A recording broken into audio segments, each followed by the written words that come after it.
jumping back up here, like I said yesterday, I found out that Shawn Porter, he's now the #1 contender for Terence Crawford's WBO belt. And to me and all the hardcore fans, of course, this is good news. You know, Terence Crawford, he's been a fighter that a lot of people always held him high in high regard as far as the #1 pound for pound fighter in the world. I have as well. You know, I always feel like Terence Crawford is that #1 guy, you know, for the past, I say 2.5 years, past 2.5, almost 3 years. But of course, to keep that status, you know, you got to keep it pumping. You know, you got to keep it pumping as far as your opponents. You know, skills can only take you so far. And I feel like when Terence was dominating and winning championships in his the lower divisions he was in, he was taking on challenges, you know, from the 130, 135 to 140.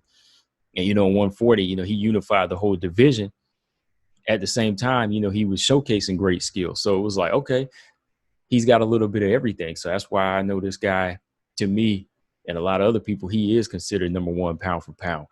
But since, you know, 2018, since moving up to beat Jeff Horn for his belt, the WBO belt, the opponent selection kind of changed, you know, and that's why a lot of people have been harder on him, because they're feeling like, okay, he came up to the welterweight division where, you know, it's nothing but sharks, it's nothing but talent, you know. So they're feeling at some point you gotta get on a collision course with some of these guys, you know. Of course, the Jeff Horn fight was a perfect it was a perfect entry into the welterweight division. But then after that, it's like, okay, from there, we just got to take heads. You know, we got to take these top level fighters. But when that wasn't happening, it kind of changed a lot of people's tune and, you know, outlook about Bud Crawford. So, you know, his stock has kind of dropped with a lot of people, you know, and for, like I said, for a good reason. You know, he still showcases that great skill, but now the opponent selections kind of changed. You know, now that you have these opponents and you don't really have any of these names like Thurmans, the Pacquiaos, the Garcias or the Spences or the Ugases, you don't have any of these names on your resume yet. It's really hard to argue as that #1 pound for pound guy, you know. But now that you have a guy like Shawn Porter, you know, a guy who's faced just about everybody in the welterweight division, showcasing some interest in a Terence Crawford fight, you know, you got to feel like, hey, this is a fight that Terence should feel like he needs, you know. Same with Bob Arum. You know, Bob Arum is his promoter. So it seems like, being his promoter, you would want your fighter to always shine, you know. And that's one of the things I feel like a lot of people think about Bob, is that he's kind of like holding Bud back from shining, you know, as far as really, really dominating the welterweight division like he should, you know. So now that Shawn Porter has put himself in a position as the #1 contender for that WBO belt, you know, this is a blessing in disguise for them. You know, this is a blessing, man. So I think they need to take it. And one of the things I have to say, really have to ask y'all is, now that he is that #1 contender, do you really feel like this fight is going to happen? You know, will Porter get his match against Terence Crawford, the match that everybody wants? I mean, I'm hoping that it does happen, but I'm still kind of like 50-50 on this one, because just because you're the #1 contender doesn't always mean that you'll get that fight. You know, there's a certain thing called step aside money. We never know how big the checks are with step aside money. So that could be put out there to Shawn Porter. So it could be like, oh, that might be another holdup. And you've also seen the past where #1 contenders don't necessarily get their shot. You know, as long as like that champion fights somebody in that top 5 or top 10 in their mandatories, and they'll kind of let it go. And also, like, if I remember correctly, just like a few months ago, I want to say back in like February, March, I think I want to say even back in like April or May, Danny Garcia was actually the #1 contender for the WBO belt, you know, and you saw how that turned out. A Bud fight never happened. Instead, it was like, they said that it was either side again here. They either said that Danny Garcia had turned down the offer or outpriced himself, or, you know, it was the other way around. And instead, Amir Khan got the fight. So being the number one contender doesn't really necessarily mean that the fight is going to happen. That's why I'm really still kind of on the fence about Shawn Porter being the number one contender is really going to make this fight. Because again, whenever I saw Garcia as that number one contender, I was like, okay, now they're really pushing that. But then when that offer was made and they refused it, and then the Amir Khan fight happened, I was just like, okay, we might as well kiss the Danny fight goodbye. And again, that just kind of shows you like the WBO is more so the top ranked belt. I mean, you can kind of see it throughout the years. It's more of the top ranked ESPN belt because now you kind of see that Bob Arum is kind of pushing this one. Okay, we can kind of defend whoever we want. We don't necessarily have to go by the number one ranking. So again, that's another reason that I'm starting to doubt that this Shawn Porter fight could happen, And so to me, yeah, I'm 50-50, but let me know in the comment section what y'all think. Another thing I want to ask y'all is about this fight being avoided. Do you think it's Bob or do you think it's Bud that's really avoiding this fight? And why would they avoid this fight? I mean, to me, Terence Crawford, he's never seemed like a guy that would duck anybody. He doesn't seem like that type of guy that has fear in his heart, that feels like, oh man, I'm worried about what this guy could do to me, or I'm worried about him messing up my chances. I could kind of see Bob protecting him a little bit more as far as, wanting to get as much money out of a champion as he can, more reward and less risk. Less risk, more reward. That's the old saying I've been hearing in boxing, especially with certain managers and promoters. You've seen it throughout the years since the 80s, 90s, and on back. You kind of protect your champion and get as much money out of them as you can. And then after that, that's it. You just keep them blocked out from facing all the other sharks, but you keep them on a certain pedestal where they can do whatever they want without getting hurt. So I could see Bob maybe wanting to avoid this fight more because he probably feels like Shawn Porter has that style that could really damage Bud's stock. But Bud, on the other hand, like I said, like I don't think he is the one ducking this fight. And if he was, I don't really think he would be ducking it because of Porter's style. One of the things I want to ask y'all too is like, do you think he could be avoiding any kind of serious risk to avoid messing up the chances of the big fight with Errol Spence?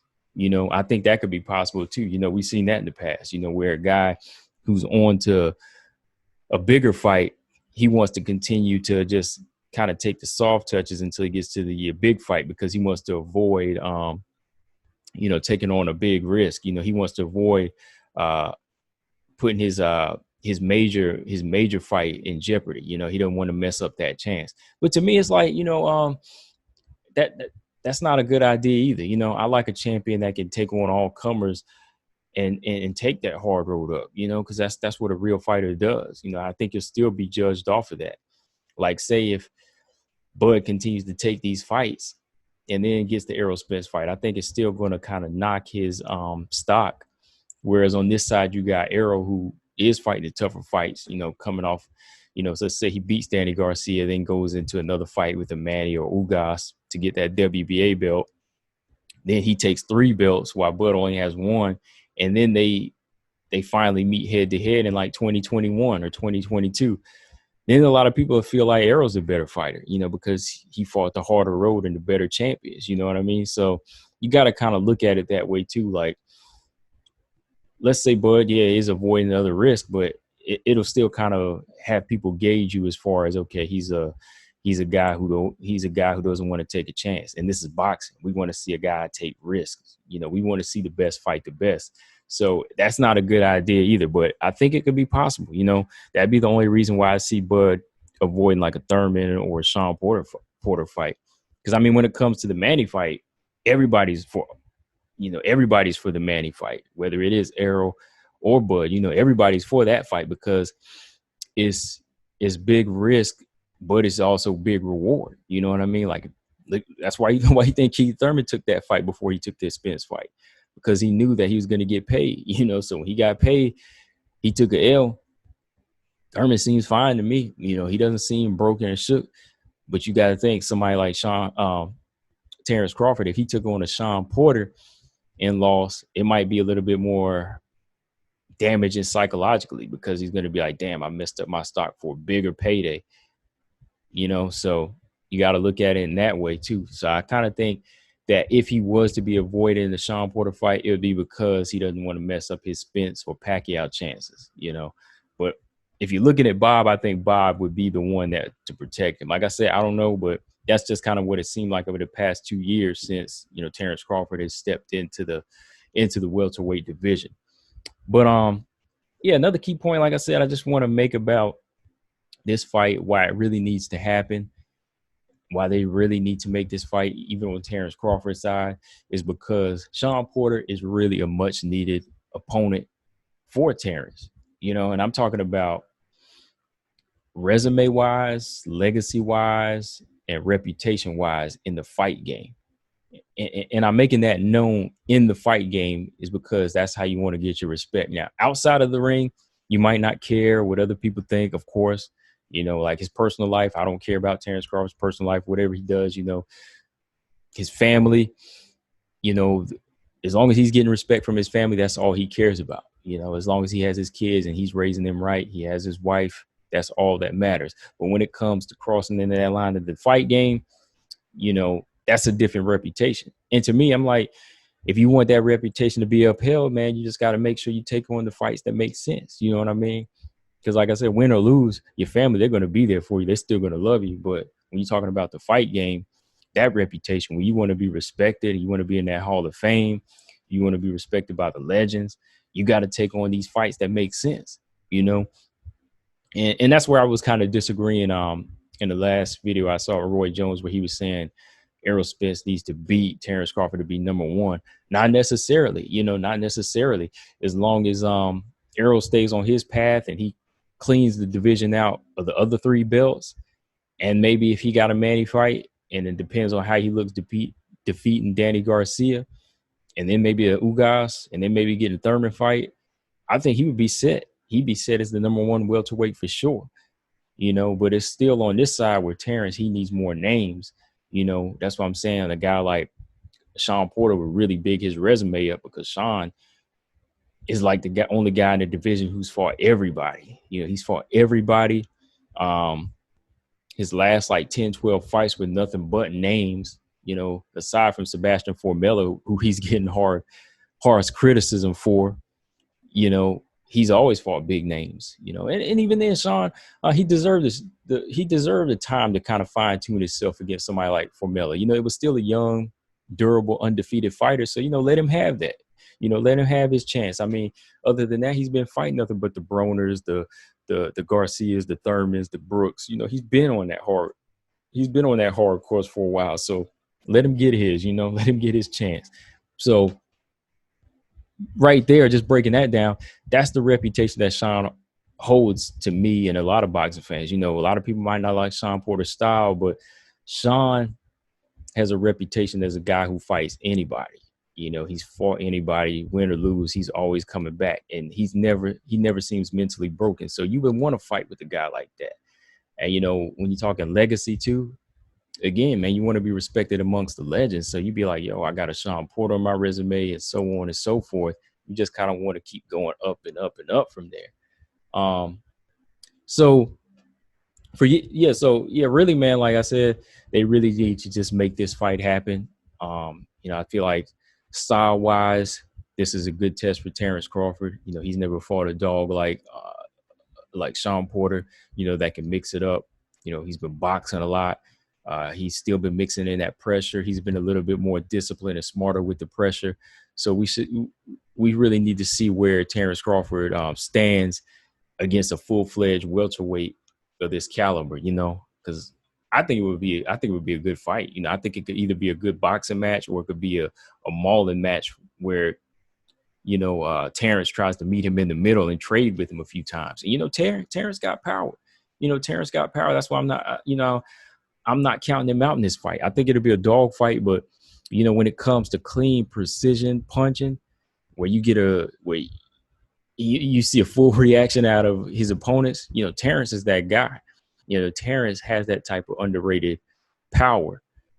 Shawn, he's got a mixture of everything where he's kind of just mauling and breaking you down, but he doesn't really necessarily have concussive power. But I feel like that long rangy, uh, jab and that snappy right hand, and even in the southpaw stance, that long range left hand that Bud has, you know, that would make for a good combination in this fight. Imagine if he caught Shawn, or imagine like if Shawn just was like roughing Bud up for like 6-7 rounds, and let's see where he takes him. So it's just a lot of questions that need answering here. We haven't seen Bud in deep waters in the welterweight division yet. We haven't seen Shawn in the ring with we've seen him in there with top caliber fighters, but we haven't seen him in with a cool slick fighter like Bud, with this type of style. So it's a benefit for both guys. So really, man, Bob, Al, all these guys, just make the fight happen. Promoters and managers can only do so much, but we really need for Bud and Shawn Porter to be the ones to say, I want to fight him. That's how it needs to be. Bud needs to say, I want to fight Shawn. Shawn needs to say, I want to fight Bud. Bottom line, that's where it needs to come down to. So hopefully Shawn being the number one contender really, really, really makes this fight happen. Hopefully they don't take another mandatory.